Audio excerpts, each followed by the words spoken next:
दोस्तों नमस्ते, एक बार फिर आपका हार्दिक अभिनंदन। कक्षा 10वीं का अगला जो हमारा अध्याय है वो अध्याय है उत्साह और इसके रचयिता है सूर्यकांत त्रिपाठी निराला। ज़्यादा लंबी चौड़ी बात न करके हम विषय पर आ जाते हैं। सूर्यकांत त्रिपाठी निराला की अगर बात की जाए तो सूर्यकांत त्रिपाठी निराला छायावाद के प्रमुख कवियों में से एक थे। छायावाद के 4 स्तंभ जो माने जाते हैं, उन 4 स्तंभों में से सबसे पहले हम जयशंकर प्रसाद, उसके बाद महादेव वर्मा, सुमित्रानंद पंत और सूर्यकांत त्रिपाठी निराला की अगर हम बात करें तो छायावादी कवियों में कविता को सबसे पहले छंद मुक्त करने वाले जो कवि है वो सूर्यकांत त्रिपाठी निराला थे। पहले जो कविताएं लिखी जाती थी वह छंदबद्ध कविता, किसी न किसी छंद में वो कविता लिखी जाती थी। सूर्यकांत त्रिपाठी निराला ने ये महसूस किया कि क्यों न कविता को जनमानस तक पहुंचाने के लिए इसको छंद मुक्त किया जाए। तो जब छंद मुक्त की बात आती है तो कविता को छंद मुक्त करने वाले कवियों में सूर्यकांत त्रिपाठी निराला का नाम आता है। हम इनका जीवन परिचय लें। उससे पहले मैं बता दूं कि सूर्यकांत त्रिपाठी निराला का जीवन बहुत ही संघर्षों से भरा रहा है। बचपन में उनके माता पिता का देहांत हो गया और धीरे धीरे उनके परिवार के अन्य सदस्य भी कालग्रस्त होते गए और अंत में उनकी सबसे प्यारी जो बेटी है जिसका उन्होंने विवाह किया था, तो विवाह के कुछ ही समय बाद में सरोज जिन्हें वो बहुत ही प्यार करते थे उसका भी देहांत हो गया। सरोज की मृत्यु के बाद में सूर्यकांत त्रिपाठी निराला बहुत ही अधिक उदास हो गए, बहुत अधिक टूट गए थे। लेकिन सूर्यकांत त्रिपाठी निराला वो व्यक्ति थे जिन्होंने कभी हिम्मत नहीं हारी और उन्होंने अपना जो साहित्य है वो अनवरत वो लिखते रहे। उनके जन्म स्थान की बात की जाए तो उनका जन्म 1899 ईस्वी में बंगाल के महिसादल गांव में हुआ था। यद्यपि उनका जो पैतृक गांव है, उनके जो माता पिता है वो माता पिता उत्तर प्रदेश का जो गड्डाकोला गांव है वहां से चलकर पश्चिम बंगाल में व्यवसाय करने के लिए आए थे।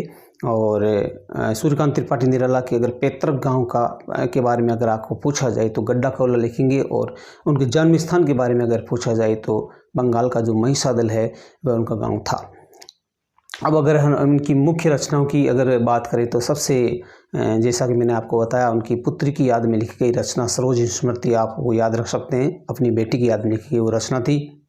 सबसे लंबी कविता की बात की जाए तो राम की शक्ति पूजा, जिसमें भगवान जो राम है वो जब रावण पर विजय प्राप्त करने के लिए जाते हैं तो उसको लेकर राम को कितना संघर्ष करना पड़ता है, ठीक वैसा ही जीवन सूर्यकांत त्रिपाठी निराला कर रहा है। तो शायद स्व प्रेरणा से उन्होंने इस कविता का शीर्षक रखा था राम की शक्ति पूजा। तो 2 कविताएं आप अपने याद रख सकते हैं, एक सरोज स्मृति, दूसरी राम की शक्ति पूजा। इसके अलावा उन्होंने उनकी रचनाओं की बात की जाए तो अनामिका, परिमल, गीतिका, कुकुरमुता, नए पत्ते, यह उनकी प्रमुख रचनाएं हैं। उत्साह जो पाठ है, इस पाठ में अध्याय में शब्द संपदा को अगर हम लें तो धाराधर शब्द का अर्थ होता है बादल। धार का आधार, धार यानी पानी की जो जल धारा है उसका आधार बादल होता है। निधाग गर्मी को कहा जाता है। आभा, आभा यानी चमक, जैसा कि आप जानते हैं। सकल, संपूर्ण, वज्र, वज्र का मतलब होता है विष्णु या कठोर। प्रस्तुत जो पाठ है सूर्यकांत त्रिपाठी निराला का सबसे प्रिय जो विषय रहा है वो बादल रहा है। बादल को उन्होंने क्रांति का प्रतीक माना है। यह उत्साह जो पाठ है वो उत्साह पाठ आह्वान गीत है। वो ये आह्वान किया गया है बादल को संबोधित करते हुए किसानों से, दलितों से, शोषितों से, मजदूरों से। उन्होंने इनसे आह्वान किया कि तुम जाग जाओ और तुम इन पूंजीपतियों के खिलाफ तुम क्रांति करो। जब तक तुम इनके खिलाफ लड़ोगे नहीं, संघर्ष नहीं करोगे, तब तक तुम्हें इस शोषण से मुक्ति नहीं मिलेगी। तो इस तरह से एक तरह से उत्साह जो कविता है वो एक आह्वान गीत है और ये आह्वान किया गया किसानों से, मजदूरों से, जैसा कि मैंने आपको बताया, शोषितों से, दलितों से। यहाँ बादल इस कविता में एक तरफ पीड़ित प्यासे जन की आकांक्षा को पूरा करने वाला है। हम जानते हैं कि वर्षा ऋतु से पहले का जो मौसम आता है गर्मी का, उस गर्मी से प्रकृति के तमाम जीव जंतु, मनुष्य, पेड़ पौधे सब व्याकुल रहते हैं। और जैसे ही आकाश में बादल की गौर गर्जना होती है तो उनमें एक नए जीवन का संचार होता है। तो बादल नव जीवन देने वाला भी है। बादल इस कविता में एक तरफ पीड़ित प्यासे जन की आकांक्षा को पूरा करने वाला है, तो दूसरी तरफ वही बादल नई कल्पना और नए अंकुर के लिए विध्वंस, विप्लव और क्रांति की चेतना को संभव करने वाला भी उन्होंने बताया है। बादल को क्रांति का प्रतीक माना है। कि बादल की जब घोर गर्जना होती है तो एक मजदूर, एक दलित, एक शोषित, एक पीड़ित व्यक्ति, उसके अंदर एक नया उत्साह जागृत होता है।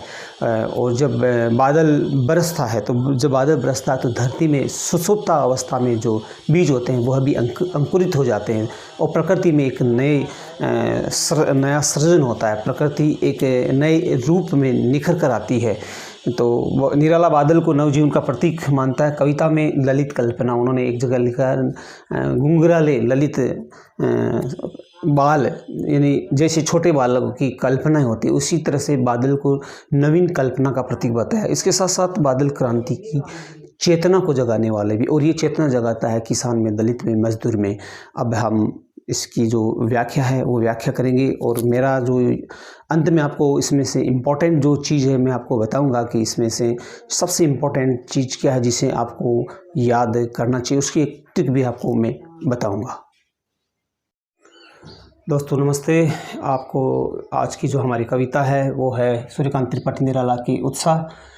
बादल को संबोधित करते हुए कवि कह रहा है कि हे बादल तुम घोर गर्जना करो, बादल गरजो, घेर घेर घोर गगन धाराधरो, घेर घेर उमड़ घुमड़ कर घोर गगन आकाश में धाराधर बादल को आह्वान करता है कवि और कहता है कि तुम आकाश में उमड़ घुमड़ कर घोर गर्जना करते हुए गरजो, हे बादल तुम गरजो। ललित ललित काले घुंघराले, ललित ललित सुंदर सुंदर काले घुंघराले, छोटे बालक के जो सुंदर सुंदर जो केस होते हैं, काले काले रंग के जो केस होते हैं, उन बालकों के समान हे बादल बाल कल्पना कैसे पाले। जैसे एक छोटा जो बालक होता है वह बालक अपने मन में अनेक प्रकार की कल्पनाएं पाले हुए रहता है, उसी तरह हे बादल तुम्हारे जीवन में भी अनेक प्रकार की जो कल्पनाएं तुम लिए हुए हों उन कल्पनाओं को साकार करो। विद्युत छवि उर में कवि नवजीवन वाले, तुम वैसे हो एक कवि के जीवन में नवीन कविता का सर्जन करने वाले हो। विद्युत छवि उर में, तुम्हारे हृदय में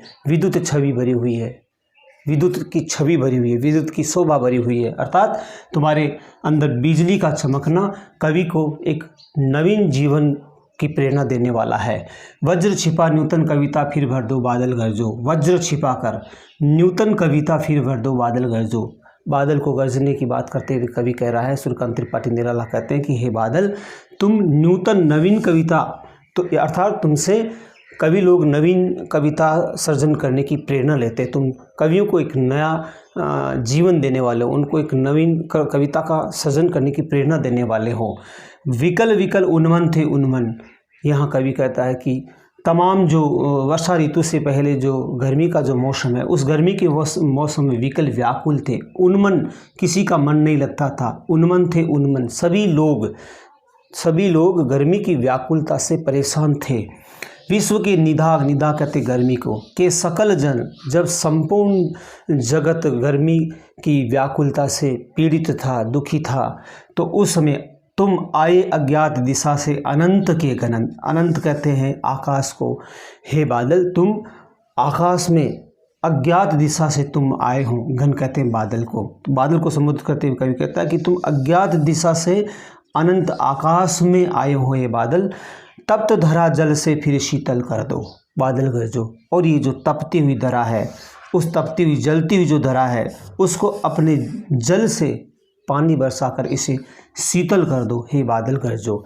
यहाँ कवि नवजीवन, बादल को नवजीवन बादल को कवि नवजीवन का सृजन करने वाला बता रहा है। और शोषित जन, जो पीड़ित जन, जो दलित जन, जो व्यक्ति दुखी है, उन दुखी किसानों के जीवन में तुम एक नवीन प्रेरणा को जागृत करने वाले हो, भरने वाले हो। इसलिए कवि बादल को एक सृजनात्मक रूप में देखता है। प्रकृति में एक नवीन सृजन होता है। इसी तरह से कवियों के लिए बादल कविता का सृजन करने वाला उनके लिए एक प्रेरणा है। तो यहाँ बादल के माध्यम से कवि एक नवीन जीवन की व्याख्या करता है। संभवतः ये आपको वीडियो अच्छा लगा होगा। अगर अच्छा लगा तो इसे लाइक और सब्सक्राइब करें। अगली हमारी जो कविता होगी, अगला हमारा अध्याय होगा 10वीं क्लास का, वो होगा जयशंकर प्रसाद का। धन्यवाद, नमस्ते।